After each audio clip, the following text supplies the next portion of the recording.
Poland has announced that it will supply 4 MiG-29 aircraft to Ukraine. Not a lot of fighter jets, but there will be more on their way from Poland soon, it has been announced.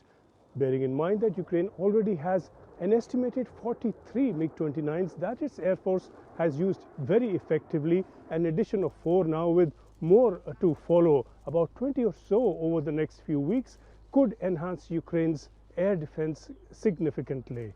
And of course, these are aircraft that Ukrainian pilots are familiar with and well trained in. So no waiting for a year or more for those top-line NATO aircraft and the training said to be required for those. These will be immediately available for deployment.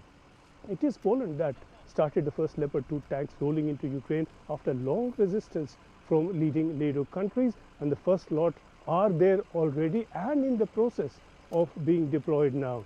That decision from Poland opened the gates for other countries to send in their tanks. Germany followed, Britain and a host of other European nations.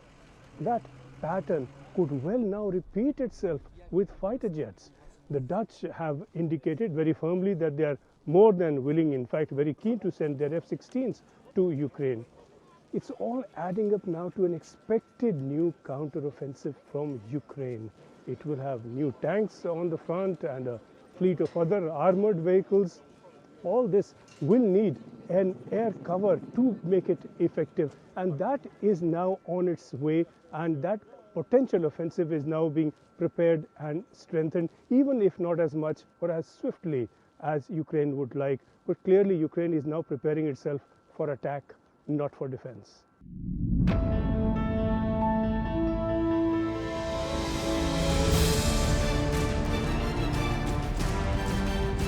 Even as the opposition parties like yourself came together with the Congress party, the one thing that stood large is that even the opposition is not united as far as this JPC demand is concerned.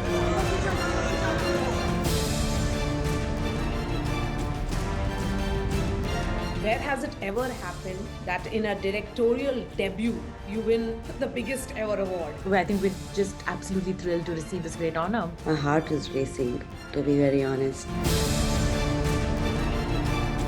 What steps is the government going to take to encourage Indian startups to move their deposits into the Indian banking system? Prime Minister's office were carefully monitoring this issue from the very start.